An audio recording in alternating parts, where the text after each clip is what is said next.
अस्सलाम वालेकुम। आप देख रहे हैं देखो सुनो सीखो, और मैं हूं आपके साथ आदिल गुराल।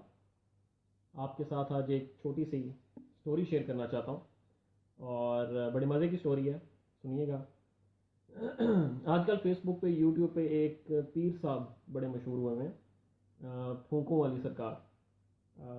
नाम लेने की ज़रूरत नहीं है। बहुत से लोगों की अकीदत होती है, बहुत से लोगों की पसंद होती है, बहुत से लोगों ने उनको अपना पीर माना होता है।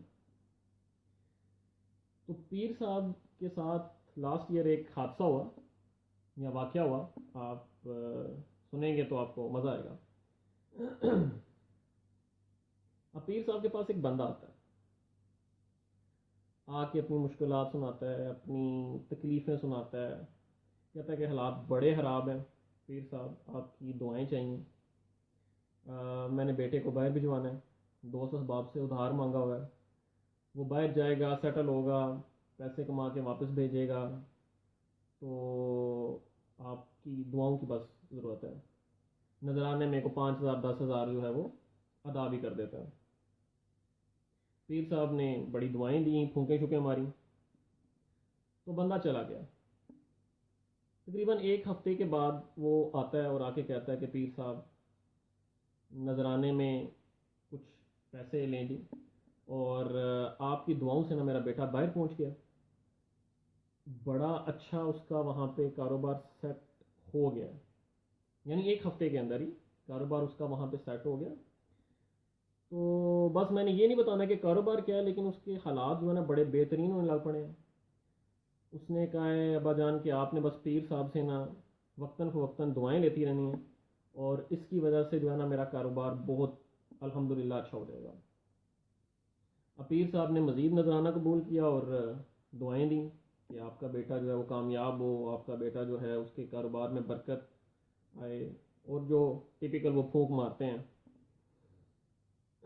अब उसके अंदर वो बंदा गया, और एक हफ्ते बाद आके पीर साहब को गाड़ी की चाबी पकड़ाता है और कहता है पीर साहब, ये नजराना जो है ना मेरे बेटे ने भेजा है कि आपकी दुआओं से उसका कारोबार चमक गया।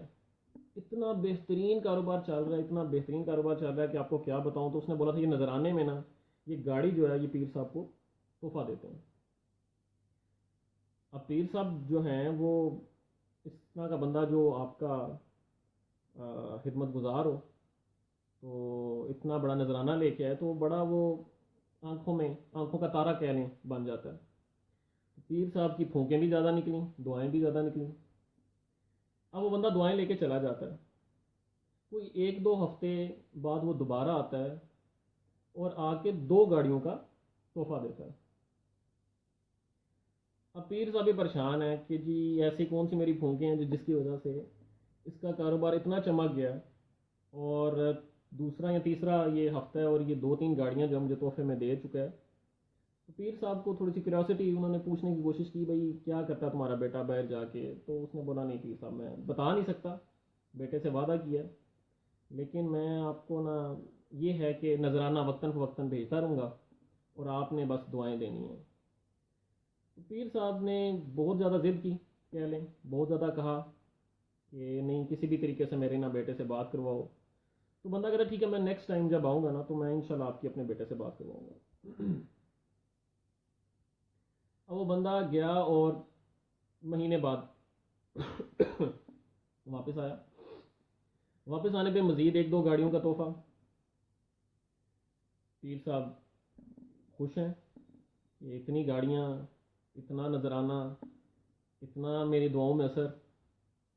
तो उस बंदे ने गाड़ियों का नजराना दिया और कहा कि पीर साहब, मैं ना ये राज की बात सिर्फ आप तक ही बता रहा हूँ, आपने किसी से शेयर नहीं करनी। ये नहीं है कि आपने कल को कहना है कि नहीं ये मेरा भी कारोबार करो या मेरा भी ये इसमें हिस्सा डाल दो। तो मैं आपकी बेटे से बात करवा देता हूँ। उसने कॉल मिलाई, बेटे से बात करवाई। नंबर भी बाहर का था, बाहर से फ़ोन उठाया गया, बात हुई। तो पीर साहब ने सवाल किया, भाई ऐसा क्या कमा रहे हो, ऐसा क्या कर रहे हो। हाँ बाकी मेरी दुआएं तो बड़ी चल रही हैं तुम्हारे साथ, तो इंशाल्लाह तुम्हारी और तरक्की होगी। तो काम क्या कर रहे हो वैसे। अच्छा, उसके अंदर उसने कहा कि पीर साहब, मैं ना बॉन्ड खरीदता हूँ, शेयर खरीदता हूँ। तो उनके अंदर माशाल्लाह से आपकी दुआओं की वजह से बरकत इतनी होती है कि मेरे जो है ना वो डबल ट्रिपल जो है वो कीमत के हो जाते हैं, और मैं फिर उनको बेचता हूँ, और उसकी वजह से, क्योंकि मैं पाकिस्तान से आते हुए 1-2 करोड़ रुपया हम उधार लेके आए थे, तो उसकी वजह से अब ये जो है वो तो मुझे समझ नहीं आ रही, 9-10 करोड़ रुपया बन गया और ये बढ़ते ही जा रहा है। तो वही जैसे ड्रामा रिसेंटली सबने देखा है, दानिश रातों रात अमीर होता है, तो इसी तरह वो भी बंदा रातों रात अमीर हो रहा था, वो भी फूकों वाली सरकार की दुआओं से। अब उन्होंने कहा नहीं ऐसे नहीं है, आप ऐसे करें कि मेरा भी इसमें ना कुछ हिस्सा रखें, तो मैं भी इसमें ना कुछ हिस्सा डालना चाहता हूँ, कुछ पैसे देना चाहता हूँ, तो आप मेरे हिस्से का भी कारोबार कर दें। तो उसने बड़ी ज़िद की कि नहीं आप रहने दें, मैं आपका हिस्सा खुद ही डाल लूँगा या जो भी है। तो कहते हैं नहीं नहीं नहीं, मैं भी बीच में हिस्सा डालना चाहता हूँ। उसने बोला ठीक है, फिर आप मेरे वालिद साहब को कैश में पैसे दे दें, क्योंकि बैंक की ट्रांजिट कोई होगी या पैसे इधर से उधर जाएंगे तो गवर्नमेंट को पता लग जाएगा या टैक्स पड़ेगा, या पीर साहब के पास इतना पैसा कहाँ से आया। तो ये तो हम सबको पता है कि पीर साहब के पास इतना पैसा कहाँ से आता है। और हमारे तो इवन के पीर साहब तो बड़ी दूर की बात है, मस्जिदों के जो इमाम हैं उनके पास 2-2 कोठियाँ 3-3 कोठियाँ वो कहाँ से आती हैं, क्योंकि जब वो मस्जिद में लगाए जाते हैं तो साइकिल होती है पास, मोटरसाइकिल होती है, और चंद ही सालों के अंदर उनके पास कोठियाँ भी हो जाती हैं और गाड़ियाँ भी हो जाती हैं। तो ये चल रहा है हमारी सोसाइटी के अंदर एक निज़ाम। अब जनाब वो बंदा जो है वो पीर साहब को कहता है कि ठीक है पीर साहब, आप ना 3 से 4 करोड़ की अमाउंट अरेंज कर लें, तो ये भिजवाते हैं, तो फिर ये बेटा जो काम कर रहा है उसके अंदर जो है वो आपके पैसे भी डाल देता है, और आप भी जो है वो इसका फ़ायदा उठाएं, प्रॉफिट्स लें। तो लेकिन ये किसी के साथ जिक्र नहीं करना आपने ना ये। तो पीर साहब कहते हैं ठीक है, मैं ना आपको ना अरेंज कर देता हूँ। उन्होंने किसी तरीके से अरेंज किया, बाकी उस बंदे का पता भी लिया, घर का सारा कुछ। अब वो बंदा 3-4 करोड़ लेके चला जाता है। अब वो बंदा गया और जाहिर है लौटा नहीं, 1 महीना हो गया, 2 महीने हो गए। तो पीर साहब बड़े परेशान है कि ना नजराना आ रहा है, ना जो इन्वेस्टमेंट की है उसमें से कुछ पैसों का पता चल रहा है, ना उसका प्रॉफिट आ रहा है। तो अब क्या किया जाए।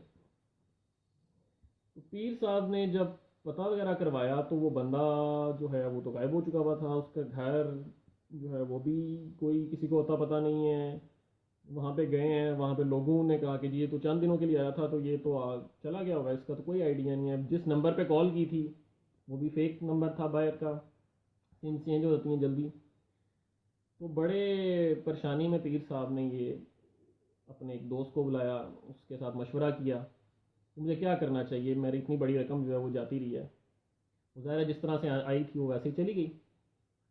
तो पीर साहब को किसी ने मशवरा दिया कि पीर साहब आपने ना ये बात किसी से करनी नहीं है, अगर आपने ये बात की ना तो लोगों का एक ट्रस्ट है आपके ऊपर वो चला जाएगा, तो ये फूके फूके जो चल रही हैं आपकी, इनमें से जो बरकतें हैं ना वो उठ जाएंगी, तो नजराने भी आने ख़त्म हो जाएंगे। तो इस बात को यहीं पे रफा दफा करो।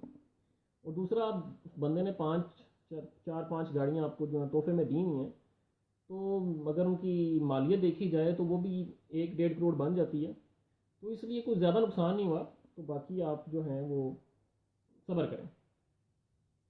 पीर साहब ने सब्र किया कि जी चलो 2-2.5 करोड़ का नुकसान हो रहा है, बाकी अल्लाह और देगा।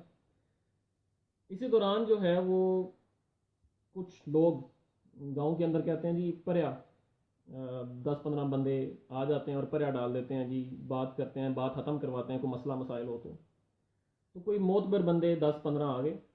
उन्होंने आके पीर साहब को बुलाया, बिठाया, और उन्होंने बोला पीर साहब बात कुछ इस तरह है कि आपने हमारी रेंट ए कार से ना माशाल्लाह से कुछ 5 गाड़ियाँ मंगवाई हुई हैं, आपके नाम पे आई हुई हैं, और ये आलमोस्ट चौथा 5वां महीना चल रहा है। तो एक तो रेंट नहीं आया, दूसरा इतने अरसे से जो है रेंट भी ना आए, फिर गाड़ियाँ भी आपने रखी हुई हैं, तो मेहरबानी करके गाड़ियाँ भी वापस करें और 4-5 महीने का रेंट भी अदा करें। पीर साहब को गाड़ियाँ भी देनी पड़ी, उस पर्या के अंदर रेंट वालों को रेंट भी अदा करना पड़ा। ये छोटी सी स्टोरी थी ये बताने के लिए कि जो फ्रॉड जो है ये हर बंदे से हो सकता है, नौसरबाज सबका होता है। ये उंगलियों पे नचाता है, लालच दिलाता है आपको, और आप समझते हैं कि जी बस हम ना रातों में अमीर हो जाएंगे। तो कोई भी तरीका नहीं है रातों में अमीर होने का, मेहनत करनी पड़ती है, काम करना पड़ता है। तो ये फूंकों वाली सरकार की माशाल्लाह से ये कहानी थी।